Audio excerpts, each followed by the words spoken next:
one of my best friends also has a child on the spectrum, and we're like talking about, all of our other friends who don't have special needs childs going on girls trips and going on trips and having like a nanny and stuff like that. And we're like, why can't we do that? Like, yes, we have a special needs child, but why should that limit us being able to take care of ourselves?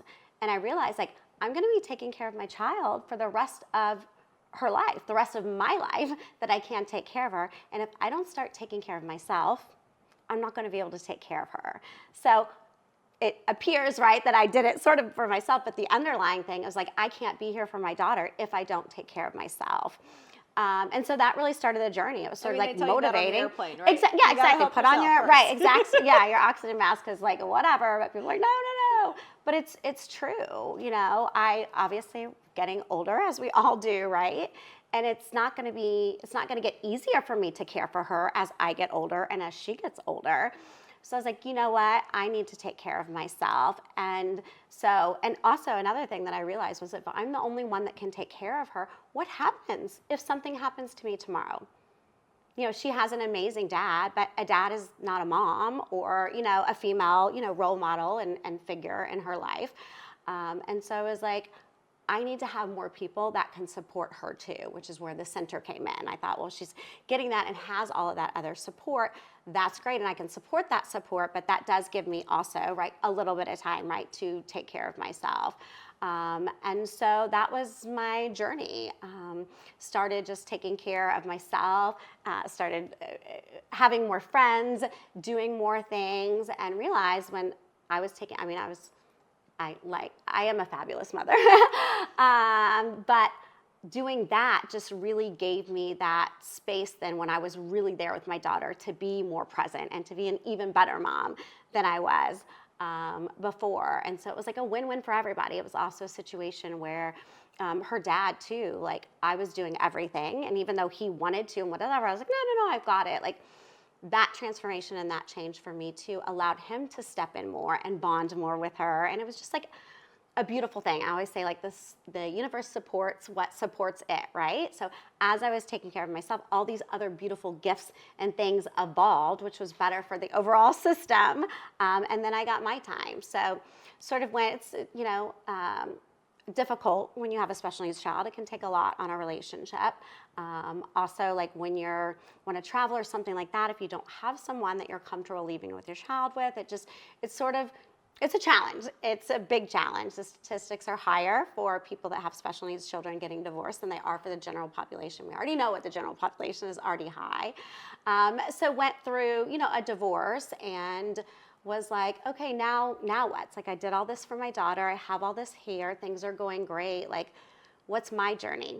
I've always been a therapist. I've always been a helper. I've always been a giver. So sort of went through my own feminine, sexual, type journey, sensual journey to learn more about me, to be more in tune with who I am, to be more embodied of myself. So when you say you went through that, where does that start? Yeah. So, well, it starts by, just identifying like, okay, who am I, right? Like we have children and we have businesses and we identify with that. But like at the core, who am I as a woman? Where's my feminine side? As business owners or as entrepreneurs, we're all focusing on the masculine side. I'm going to talk about this evening with your group.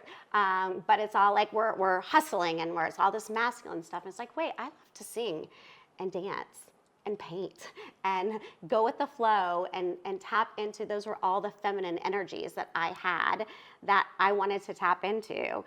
So I started doing that. I started dance classes again. I started, running just to be out in nature and to be free. I started just exploring like touch in my body and like what that felt like. And those, types of things and being more comfortable in talking about it. Like we should not have shame about talking about sexuality or sensuality or any of that. And so I started just like this movement where I'm like, okay, now I did it for myself personally. Now this is my mission to help other women. Though, yes, right? I'm clearly, yes. Clearly a caregiver. Exactly. And I was like, oh, great. I found something that I can also take care of myself with as well as help other people, right? So it's a win-win. Most people don't go from like, I'm interested in my sexuality to let's become a sexologist. Exactly. So talk to me about that progression. Yeah. Well, I think part of my life has been, I grew up in a small town. And I was like, okay, I know I'm not a small town girl. Like, I know I want more. And so I Where also. are you from? I'm from Missouri, very Okay. small town in Missouri, yeah, 13,000 people. And I was like, ugh, not that there's anything wrong, Mom, with Missouri. It's a great place. Thank you. But I just knew that I wanted something more. I wanted something different. I wanted something with more life, more cultural diversity. But I knew that the way for me to get that was I needed to work hard. I needed to work hard in school. I was a great student, not because I'm naturally smart, but because I studied and because I was motivated. I'm like, I'm gonna get out of school, I'm gonna college, I'm gonna get my doctorate degree, and then you know what? If I have a man, that's great, but guess what? I don't need a man. I can take care of myself. And if I want all of these things and all of these experiences, then it was up to me to provide them for. I didn't grow up with a silver spoon in my mouth. I grew up working hard for every single thing that I had. And that has what's carried me to this. And then also just having a spiritual religious background that was about like, yes, this is your life and you can enjoy it, but it's also part of your purpose is giving back and is helping others. And if you can do that as a part of your natural journey, it's a win-win, and that's what you're supposed to be doing. So that's what led me to what I'm doing, now.